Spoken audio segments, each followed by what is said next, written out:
I get this question a lot, and if you're watching this, then you saw the title of this video, and maybe you're in this situation as well. But I get the question from betrayed spouses whose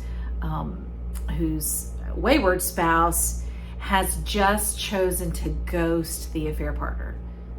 Like, just if I ignore them, they'll go away is their mentality. And of course, that makes us betrayed spouses feel a little bit uneasy because we're just unsure if that's effective. So I'm going to give an opinion on that and what I think is best practice if you truly are moving forward in your relationship and what to look out for. So stay tuned.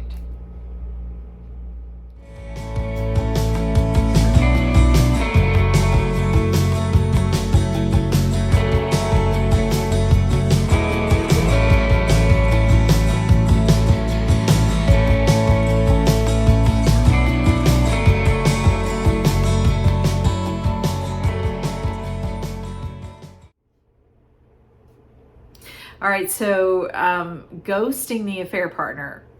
Let me start first by sharing why I think sometimes that's a popular way that wayward spouses want to handle ending the relationship with the affair partner. In many cases, not all cases, but in many cases, this other person, this affair partner, has been hurt in the process as well. Sometimes they had no idea that this person they were seeing was married.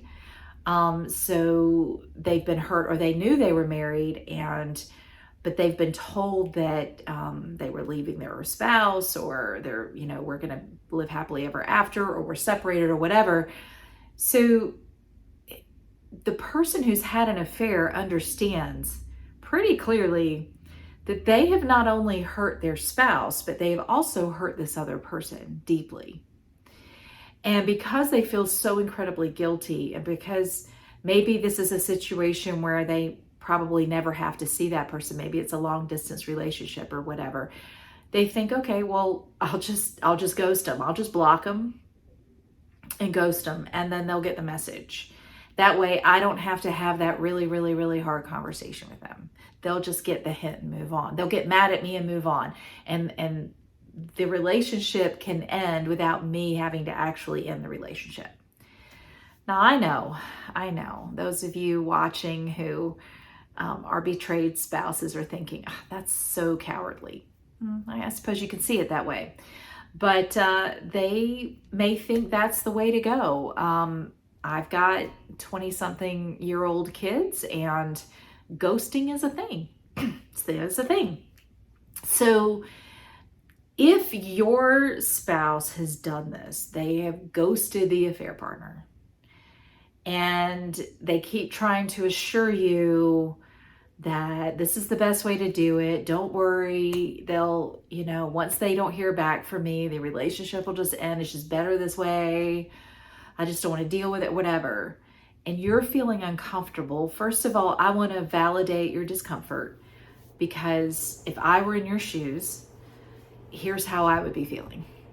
I would be feeling that my spouse didn't want to officially break off the relationship and wanted to keep the affair partner on the hook.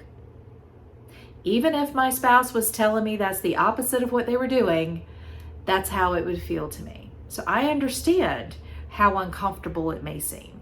And so I want to validate your discomfort and your fear, because it could be that is behind their motive for ghosting. Who knows? But here's the reason why ghosting is not effective. If the affair partner, over time, especially if you've had multiple D-days with the same affair partner, if the affair partner just thinks this is a temporary thing just to get the spouse off their back, then they'll still be there waiting. And if your spouse decides they want to rekindle that relationship, affair partner's still going to be there waiting, because they're going to think, oh, well, the spouse just found out. So, let that simmer down a little bit, and then we can just rekindle where we left off.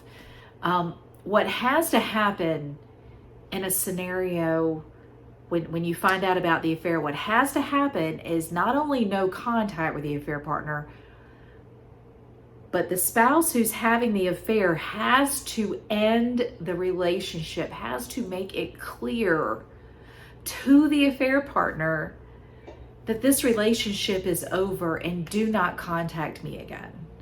They have to be clear about that. I want to stay with my spouse. I want to make this work with my spouse. I love my spouse. I am sorry I hurt you, but you need to move on. Do not contact me again. There it is. Okay? I endured some of the ghosting stuff.